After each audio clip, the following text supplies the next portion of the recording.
Olá, meus amigos e irmãos. Que a graça e a paz do nosso Senhor e Salvador Jesus esteja com cada um de nós. Começamos aqui mais uma lição da revista Palavra e Vida, produzida pelo Departamento de Educação Cristã da Convenção Batista Fluminense. Esta revista que foi escrita pelo pastor Valtair Afonso Miranda, com o título Corpo e Unidade. As cartas de Paulo aos Coríntios.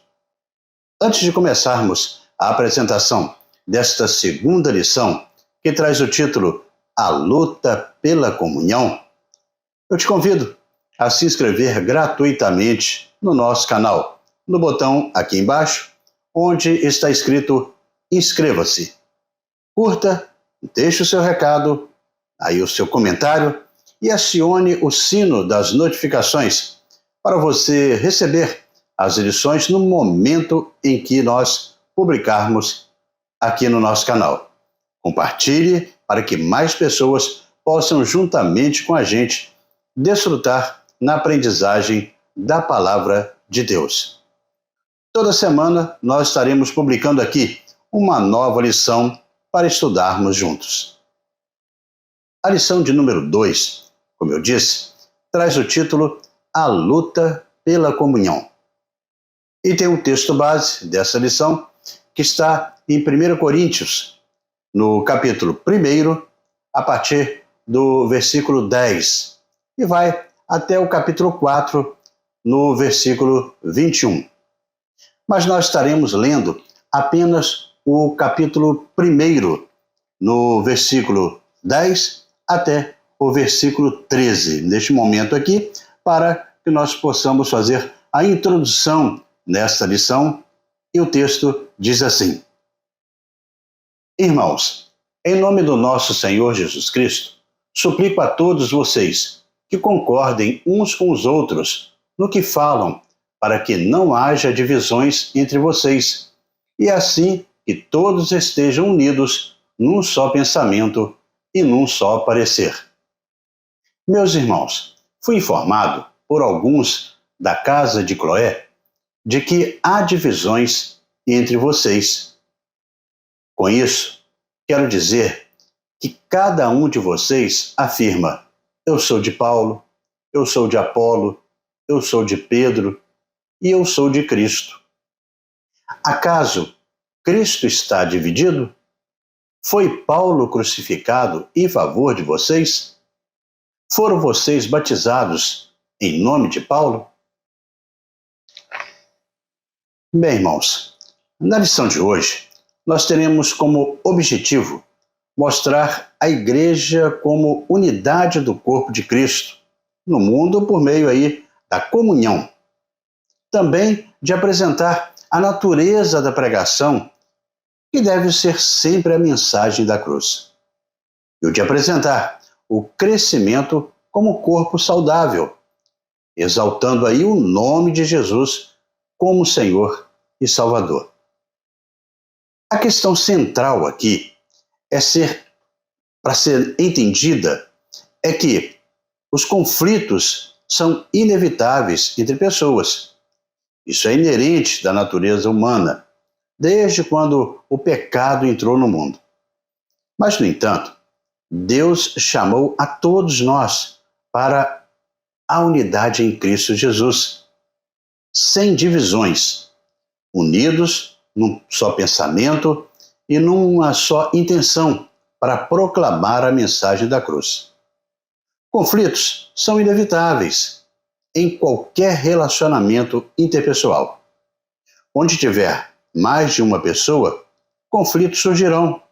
Isso por causa da natureza, da próprio relacionamento aí, o que provoca a necessidade de aprendermos a conviver com eles. Entre os irmãos, casais, colegas e amigos, conflito é parte da existência humana, desde que o pecado entrou no mundo. O apóstolo Paulo, ele vai mostrar para aqueles que estão naquela igreja sobre a importância da união daqueles irmãos e sobre a compreensão equivocada que alguns estavam tendo do Evangelho de Cristo. É bom que entendamos que muitas pessoas aceitam a salvação em Cristo Jesus, abrem o seu coração para o Evangelho, mas infelizmente não mudam a sua mentalidade, não mudam o seu enfoque, não ajustam a sua visão para entender a realidade do Evangelho. Isso é o que estava acontecendo na igreja de Corinto. Aquela cidade que tinha presente nela aí um forte paganismo, uma vida muito distanciada de Deus, e ali estava aquela igreja plantada e que necessitava de amadurecimento. Desse modo, Paulo vai enfrentar alguns conceitos errados que se manifestavam naquela comunidade, inclusive na sua época. Uma delas era em questão do conhecimento. O apóstolo Paulo, ele esclarece que a mensagem da cruz é loucura para os que estão perecendo, mas para aqueles que estavam sendo salvos, era o poder de Deus. Pois como está escrito, destruirei a sabedoria dos sábios e rejeitarei a inteligência dos inteligentes. Era uma referência a Isaías 29. E Paulo usa para questionar a arrogância humana sobre o conhecimento verdadeiro. Assim, o apóstolo Paulo, ele mostra os parâmetros da sabedoria em Deus contra a procura por uma sabedoria particular dos homens. Do que adianta a glória humana se não tiver em seu saber a humildade que vem do Evangelho de Cristo? O importante para Paulo era o poder de Deus que transforma o homem. Era uma ruptura com a natureza que prevalecia em Corinto. E isso era tão forte para aquele povo que o verbo grego corintinizar tinha aí o sentido de prostituir. E essa atitude era descabida para quem aí assumia um compromisso com o Evangelho de Cristo. Nessa lição, nós veremos que havia na igreja de Corinto, pelo menos 4 grupos, os quais eram simpatizantes dos ensinamentos de Paulo, de Pedro, de Apolo e de Cristo. Embora esses grupos não seguissem fielmente os ensinamentos dos seus mestres. Esses grupos, eles disputavam entre si quem era aí o mais espiritual. Isso gerava dissensões e até mesmo partidarismos entre o povo de Deus. Como sobreviver aos conflitos e transformá-los em crescimento, em vez de enfermidades para o relacionamento? Paulo, ele vai trabalhar esta questão nesta seção de 1 Coríntios, em função do acentuado grau de distúrbios interpessoais naquela igreja. Dessa forma, nós chegamos ao primeiro tópico da nossa lição, com o título A Busca pela Unidade do Corpo de Cristo. A busca pela unidade do corpo de Cristo. Neste tópico, não podemos deixar aí de definir o que na verdade é comunhão. O próprio apóstolo Paulo, em outra carta, dessa vez aos Efésios, no capítulo 4 e nos versos 15 e 16, ele assim nos define. Antes, seguindo a verdade em amor, cresçamos em tudo naquele que é a cabeça, Cristo. Dele, todo o corpo ajustado e unido pelo auxílio de todas as juntas, cresce e edifica-se a si mesmo, em amor, na medida em que cada parte realiza a sua função. A metáfora aqui, neste texto que nós lemos, é muito bem aplicada por Paulo. Ele está comparando o corpo de Cristo como parte de um corpo humano, com diferentes funções, mas que todos trabalham para o benefício do corpo. Paulo quer dizer que a igreja é uma unidade de pessoas diferentes, com dons distintos, com conhecimento mútuo, comunhão de propósitos e amor ao próximo. Aqueles irmãos de Corinto, eles deveriam entender que eles possuíam um denominador comum: crer em Jesus Cristo e na pregação da sua mensagem. Paulo iniciou o discurso do verso 10 empregando a expressão rogo-vos, irmãos, em Cristo, mostrando que aquela igreja ela possuía um nome que é maior do que qualquer nome de escolas teológicas.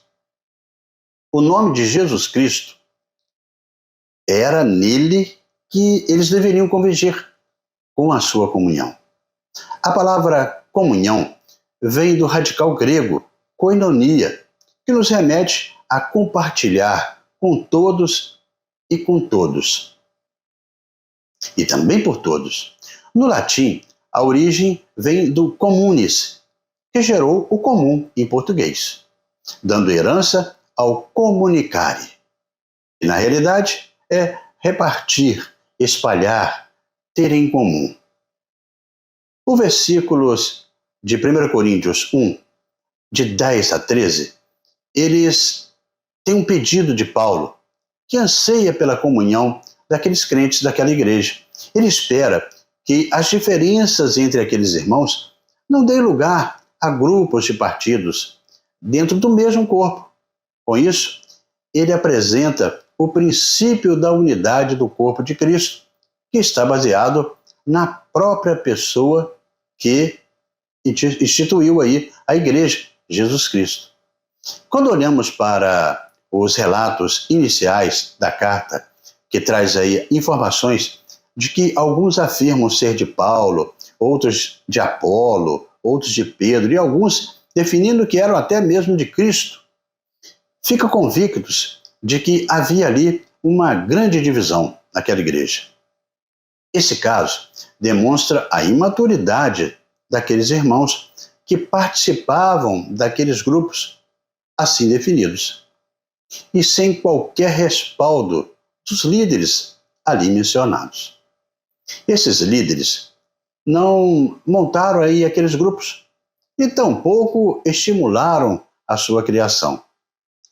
Como a igreja é o corpo de Cristo e Cristo não está dividido, a sua igreja não pode se multiplicar em partidos relacionados com fases distintas de sua história.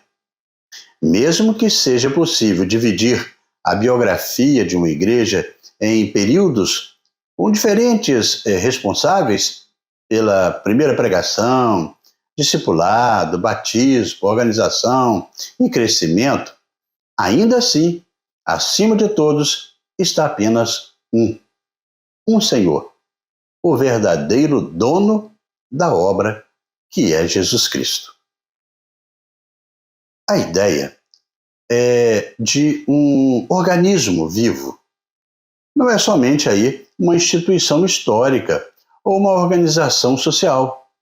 Seus membros são cristãos nascidos de novo, cujos nomes estão inscritos no livro da vida.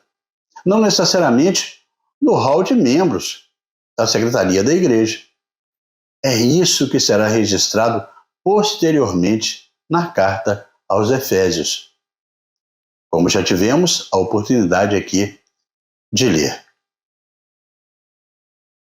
A maioria de nós que frequenta a igreja por vários anos tem presenciado ou tem sabido de congregações onde houve uma divisão, ou pelo menos uma séria contenda. O problema existe na igreja desde os tempos do Novo Testamento. Os crentes de Corinto, eles deixaram a desejar de muitas maneiras. E a primeira coisa pela qual Paulo o chamou à ordem foi a discórdia ou a contenda. Contenda é uma realidade na igreja porque o egoísmo e o pecado são realidades nos seres humanos. Dessa forma, Paulo ele lembra que a igreja ela é o corpo de Cristo neste mundo e a sua manifestação concreta diante da sociedade. As pessoas verão a Cristo por meio do seu corpo, a igreja. Por isso, é importante que este corpo se manifeste em comunhão. Esta comunhão é a expressão da vida daquela igreja e de todas. Quando pessoas diferentes em tudo conseguem convergir em comunhão, este corpo de Cristo toma uma forma única, formando aí os braços, as pernas, a cabeça, os dedos, tudo em função de uma coisa. Papéis diferentes, mas trabalhando todos para o benefício daquele corpo. Não é um ajuntamento de órgãos, mas uma unidade de diferentes pessoas. Algumas igrejas se tornam apenas organizações históricas ou instituições humanas, quando reúne os seus membros em bancos enfileirados ou em grupos geograficamente arrumados, mas não possui o conhecimento mútuo da comunhão.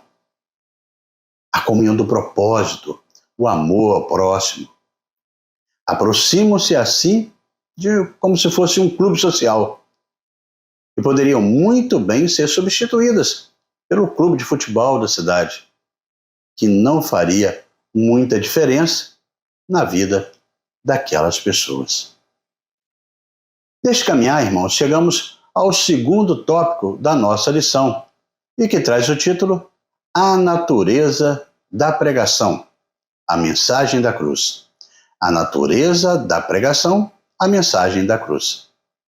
Neste tópico, nós devemos entender que a mensagem da cruz ela tem um poder transformador que, independente da eloquência humana, ela prossegue. Devemos também compreender o propósito e a abrangência da mensagem da cruz e também discernir a importância do Espírito Santo na revelação e no entendimento desta mensagem.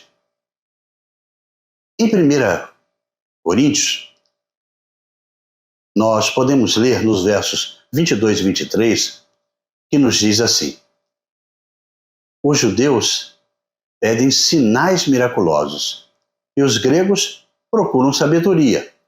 Nós, porém, pregamos a Cristo crucificado, o qual, de fato, é escândalo para os judeus e loucura para os gentios. Neste texto que nós lemos, vemos uma discussão que fazia parte daquela comunidade. Haja vista ao que marcava aí a questão de fé, que para os judeus era um sinal de milagre, como forma de testificar essa fé, se aquilo era vindo da parte de Deus ou não, por causa de toda aquela tradição dos milagres presentes no Antigo Testamento. Assim, o judeu, ele queria ver se de fato era verdadeiro ou não, partindo desse pressuposto.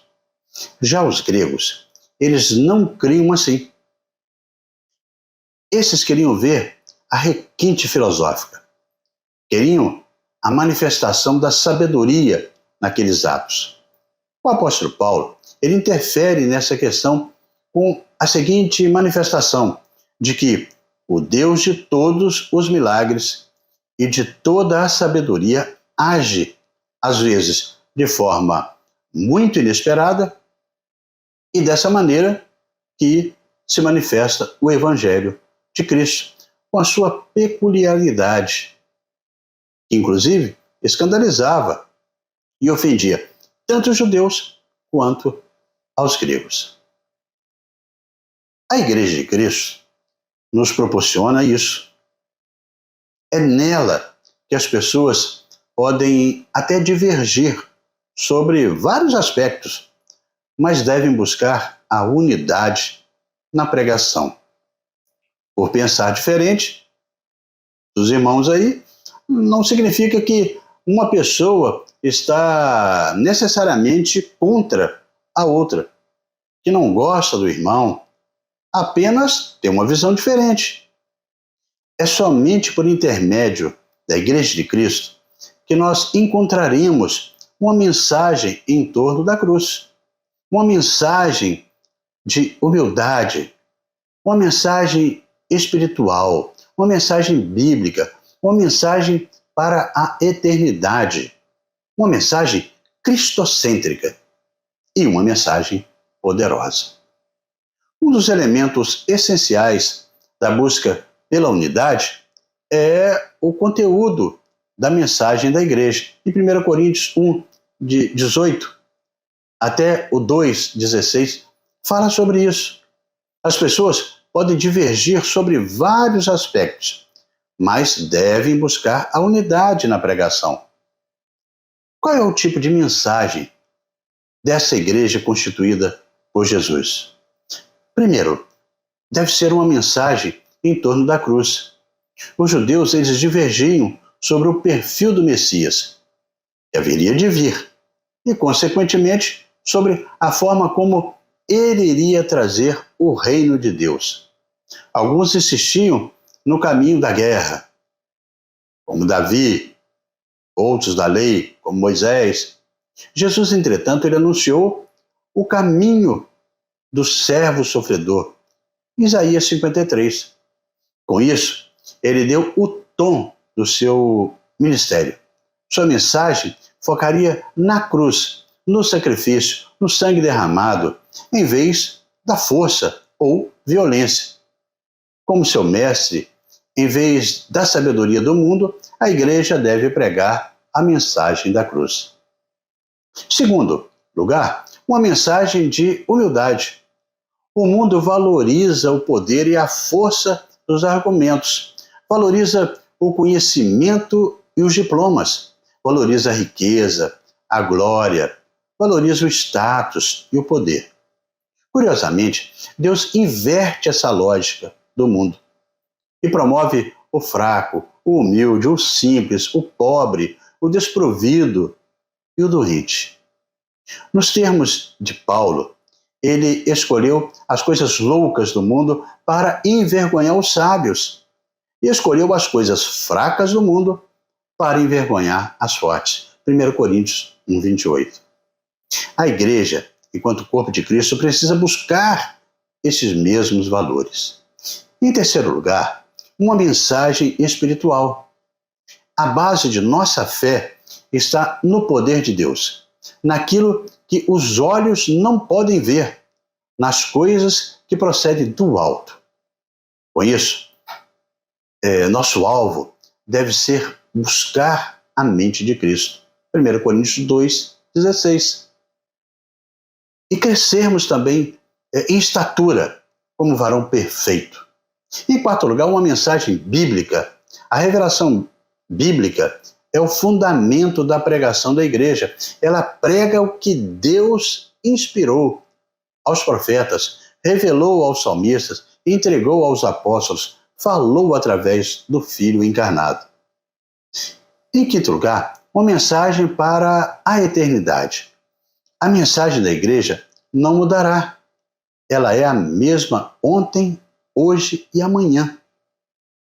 Quer nos tempos medievais ou no mundo contemporâneo. A mensagem de amor de Deus nunca será ultrapassada pelo tempo. 1 Coríntios 2, 7. Em sexto lugar, é uma mensagem cristocêntrica. Podemos falar de muitas coisas durante a nossa pregação, mas tudo o que viermos a falar precisa de alguma forma girar em torno de Cristo. 1 Coríntios 2, 2.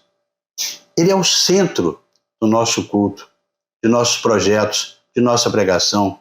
Como dizia Lutero, né? Se não revelar Cristo, a mensagem não passa de uma palha. A Bíblia é uma manjedoura na qual está contido Jesus. Se não o encontrarmos ali, só temos palha. Em sétimo lugar, é uma mensagem poderosa. O Evangelho da Cruz é a mensagem que opera a salvação dos homens e das mulheres. Em 1 Coríntios 1, 18 e 24.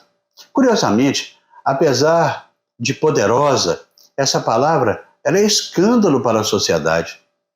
Ela é considerada loucura por alguns, fraqueza para outros, mas para aqueles que creem, ela é o poder de Deus em ação. Paulo, ele demonstrou muita sabedoria ao se contrapor aí à sabedoria dos sofistas, os pregoeiros gregos, a qual era pautada apenas pela retórica. Por este motivo, é que ele escreveu o versículo no capítulo 2, onde o discurso estava pautado apenas nas palavras persuasivas de sabedorias humanas, mas em demonstração do espírito do poder. Essa oposição foi feita por meio da mensagem do Cristo crucificado. E essa notícia é loucura para aqueles que não conhecem a Deus. Também é tão profunda a ponto de o apóstolo dizer que a sua revelação veio por meio do Espírito de Deus, o qual penetra todas as coisas, até as profundezas da alma. Essa verdade só pode ser compreendida pelas pessoas que são espirituais, pois estas possuem a mente de Cristo.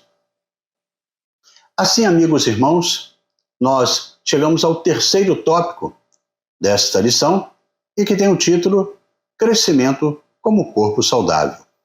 Crescimento como corpo saudável. Todo pai, ele quer ver o filho crescer. Bem, este é o curso natural da vida. Algumas pessoas, às vezes, ao olhar para uma criança, dizem, pena que ela cresce, ou que vai crescer, né? Ora, esse é exatamente o que é esperado. A criança crescer, se desenvolver, senão será um sinal que ela está doente. Para o cristão, Paulo também assim adverte. Não podemos ficar tomando leite. É preciso crescer e se alimentar de coisas fortes. E que todos nós precisamos trabalhar juntos para ver a igreja crescer espiritualmente. E a meta? Todos os outros crescimentos também advêm deste. Portanto, nós devemos pregar a palavra a tempo e a fora de tempo. Paulo ele fala sobre a vocação dos irmãos e afirma que a mensagem de Cristo não faz acepção de pessoas. Demonstra assim que a sabedoria de Deus anda na contramão deste mundo. Ou seja, Deus escolheu as coisas loucas, as coisas fracas, humildes, desprezadas, que não são para envergonhar aquelas que são sábias, as fortes, e as que são aí, isso tudo, né? Mas os pecadores não têm que se gloriar, pois a graça vem de Cristo. Como bem retrata a letra do hino 572 do cantor cristão, né? Aliás, do HCC. Somos um pelos laços do amor. Somos uns pelos laços do amor. Nosso espírito se une ao Espírito de Deus. Somos um pelos laços do amor. Somos uns pelo laço do amor. Somos um pelo laço do amor. De mãos dadas mostraremos que nós somos do Senhor. Somos um pelos laços do amor. Paulo, ele escreveu que nem o que planta é alguma coisa, nem o que rega, mas Deus que dá o crescimento. 1 Coríntios 3, 7. Com isso, ele introduz o tema do crescimento do corpo. Todo pai, então, quer ver o seu filho crescer. Filho que não cresce, repito, está doente. Igualmente, todo crente que não vê aí a sua igreja crescer, e como no desenvolvimento humano, falta de crescimento indica algum tipo de enfermidade. Paulo, ele começa o capítulo 3 com muita preocupação com a grotesca imaturidade dos crentes em Corinto. Isso é revelado em suas atitudes de dissensão e até inveja. Paulo os chamou de carnais e criancinhas em Cristo. Esse comportamento não era condizente com a vida de um crente em Jesus Cristo. O problema ainda era a insistência dos crentes de Corinto em manter um grupinho na igreja, ou os grupinhos.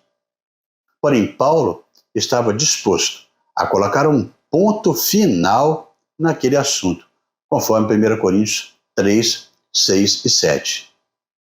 Aí está o segredo. Nós não podemos nem sonhar em começar um novo parágrafo ou abrir uma nova página na história da igreja antes de colocar um ponto final no espírito de inveja, de contenda em nosso meio. Essas são as atitudes mundanas que merecem o nosso desprezo. Em se tratando da igreja local, é verdade que os crescimentos não são iguais. Algumas igrejas crescem mais que outras, ou até mesmo menos. Algumas crescem mais rápido, outras mais lentamente. Além disso, há tipos diferentes de crescimento, numérico, espiritual, biológico, por meio do evangelismo, também questão financeira, etc. Entendemos, entretanto, que a base para qualquer tipo de crescimento é o desenvolvimento espiritual, juntamente porque o crescimento numérico ou até mesmo o financeiro, por sua vez, desprovido do espiritual, é apenas inchaço do corpo. Paulo, ele salienta que todas as bênçãos espirituais são uma provisão divina e não decorrem de méritos humanos. Nós temos que reconhecer isso para evitar o orgulho e a autossuficiência.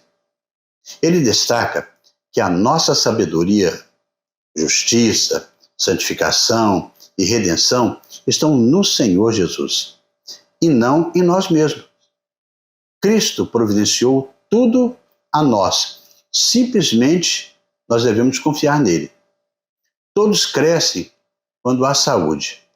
Quando uma parte apenas cresce, é sinal de enfermidade. Qual é então o fundamento da igreja? Paulo responde que é Cristo. Jesus não é apenas a mensagem que a igreja deve pregar, mas o fundamento onde precisa ela estar. 1 Coríntios 3, 10, 11. Paulo utiliza a figura da edificação para falar sobre a obra da igreja. Jesus Cristo é o único fundamento.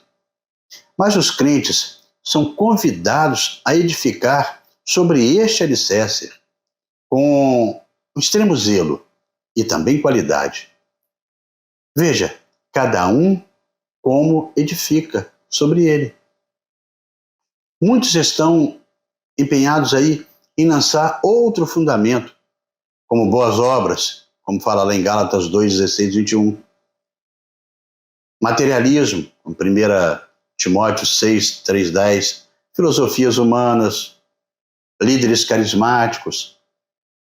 Mas não estamos autorizados a proceder nesse caminho, ou dessa maneira. O nosso serviço cristão deve começar em Cristo e terminar também nele. Não podemos fugir dessa realidade.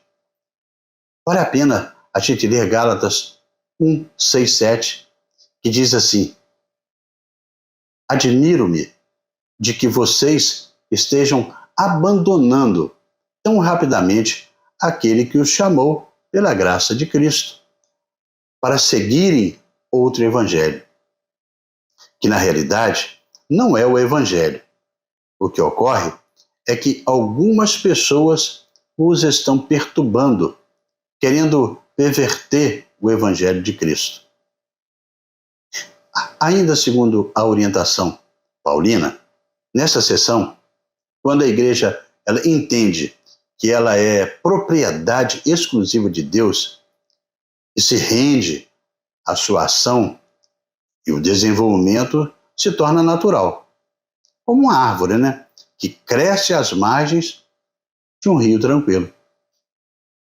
A mais importante tarefa de uma igreja que cresce é exaltar Jesus Cristo como Senhor.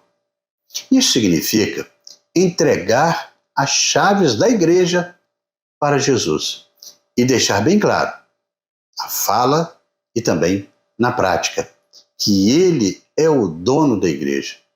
Nenhum homem ou mulher pode tomar o lugar de Jesus. Ele é o proprietário da igreja. Devemos ser uma igreja que cresce submetida a Jesus, fazendo a sua vontade e anunciando com coragem a palavra, a sua palavra. A distinção que Paulo coloca para a igreja de Corinto é que os olhos do Senhor estão atentos a quem construir com sabedoria e quem edificou relaxadamente a sua obra. O comentário bíblico Brodmann tem uma palavra esclarecedora sobre este assunto. Diz nele que é importante lembrar que a obra do crente é o seu trabalho na igreja, e não a sua fé somente, ou o seu caráter pessoal. Você desempenha alguma atividade ou ministério em sua igreja? É líder de algum grupo? É professor na EBD? Então faça o trabalho com o melhor que há em você. Algumas mentiras que Satanás aí tem espalhado no meio do povo de Deus são: de qualquer jeito se serve. Se não deu para fazer, então tudo bem.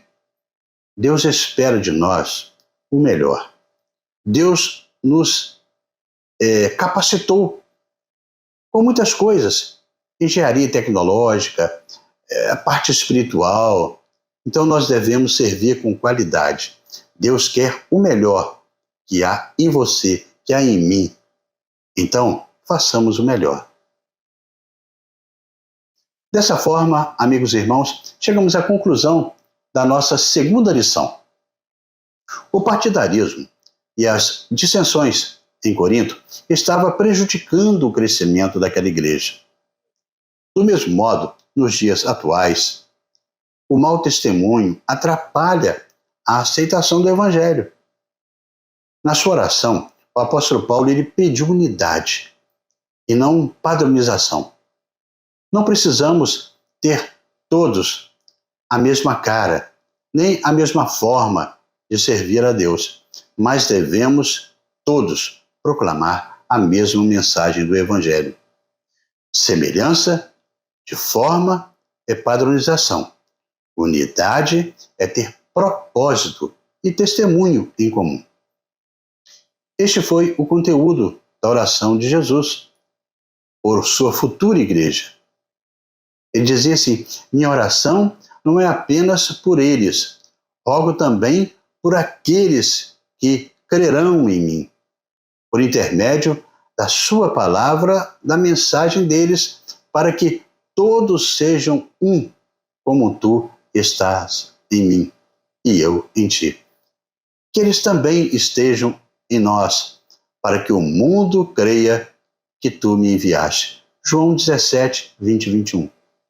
Não podemos esquecer que Paulo, ele mesmo, sendo filósofo, poliglota, notável fariseu, apóstolo dos gentios, entre outros atributos, ele anunciou a mensagem da cruz em fraqueza, temor e em grande tremor. Isso deve lançar fora aí qualquer possibilidade de exibicionismo, coisas pessoais em relação às nossas pregações, pois ele não fez menção de quem ele era, mas apenas da mensagem e a demonstração do poder do Espírito. Paulo foi a Corinto para mostrar não sua própria força, mas o poder do Espírito de Deus na fraqueza humana. A disparidade é apresentada aqui de modo mais enfático possível aí em Corinto, com astúcia humana e também habilidade para persuadir, em contraste de uma demonstração na presença e do poder de Deus. Embora, devido à sua formação e preparo, Paulo pudesse aí debater filosoficamente com qualquer um, ele decidiu pregar a mensagem da cruz de Cristo. Paulo era sabedor de que a cruz de Cristo é a mais poderosa das mensagens, pois mostra, sem meias palavras, que somos pecadores e que precisamos do perdão de Deus. A cruz, ela declara que nossos esforços aí nada valem para a salvação. Sem a cruz de Cristo, não haverá igreja. Nesse momento, amigos e irmãos, nós chegamos ao nosso ponto para pensar e agir. Primeiro ponto, como trabalhar a unidade da igreja em um tempo tão conflituoso? Toda a preocupação de Paulo com o fundamento e a edificação espiritual realizada pelos crentes é porque a igreja é o santuário de Deus. 1 Coríntios 3, de 16 a 17, assim relata.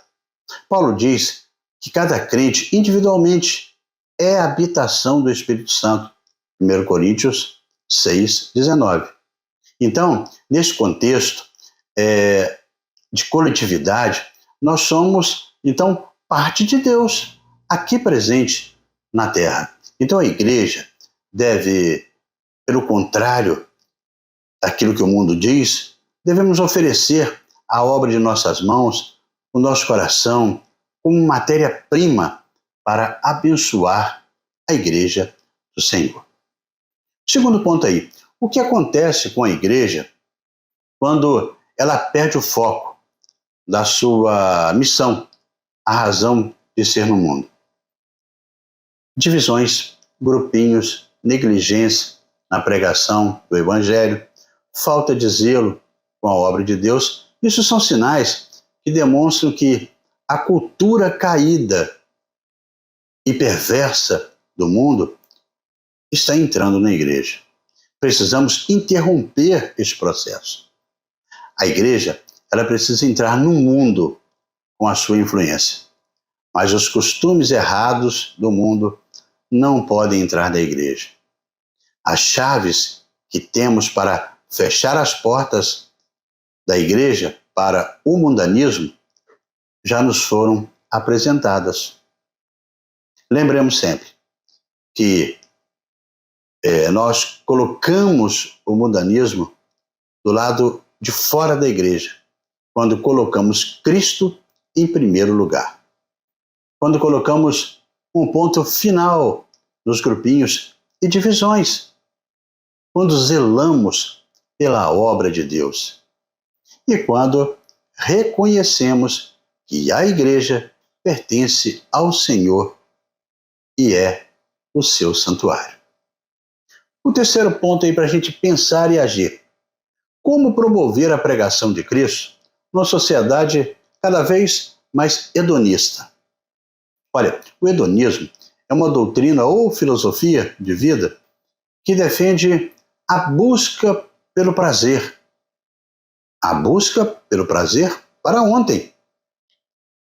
Então, quem segue essa rotina, essa finalidade de vida, buscar prazer é o que move essas paixões dessas pessoas.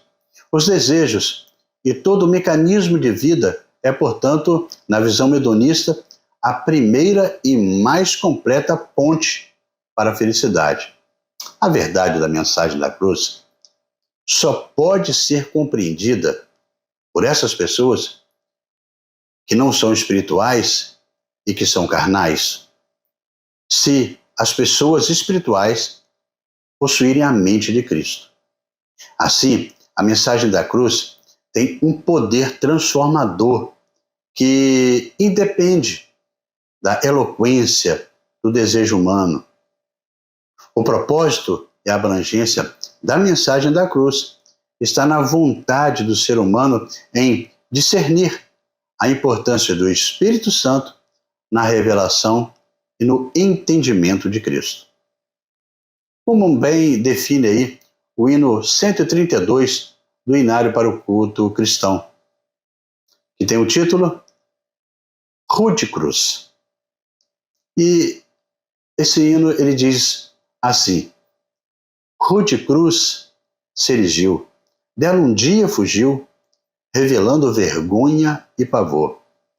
Mas eu amo a Jesus, que morreu nessa cruz, dando a vida por mim, pecador. O estribilho dessa canção assim retrata: sim, eu amo a mensagem da cruz. Suas bênçãos eu vou proclamar. Levarei eu também minha cruz, até por uma coroa trocar. A segunda estrofe, ela tem um retrato muito interessante. Lá da glória dos céus, o Cordeiro de Deus ao Calvário humilhante baixou. E essa cruz tem para mim atrativo sem fim, porque nela ele me resgatou. A terceira estrofe assim relata: eu aqui com Jesus, a vergonha da cruz, quero sempre levar e sofrer. Ele vem me buscar, e com ele no lar, sua glória para sempre vou ter. Que essa possa ser a sua vida, a nossa vida, sempre buscando como alvo Jesus, o autor e consumador de nossa fé. E assim, amigos e irmãos, terminamos mais uma lição da revista Palavra e Vida. Mas antes de você sair, eu te convido para se inscrever aqui no nosso canal, no botão aqui embaixo, onde está escrito inscreva-se. Curta, deixe o seu comentário, acione o sino das notificações e compartilhe este conteúdo para que mais pessoas possam desfrutar do conteúdo dessa palavra para edificação de cada um na mensagem do estudo da Palavra de Deus. Olha, na próxima semana nós estaremos estudando aqui a lição de número 3, que tem o título Imoralidade e Mundanismo na Igreja. Imoralidade e Mundanismo na Igreja. E estaremos publicando aqui esta nova lição, se Deus assim nos permitir. Amém?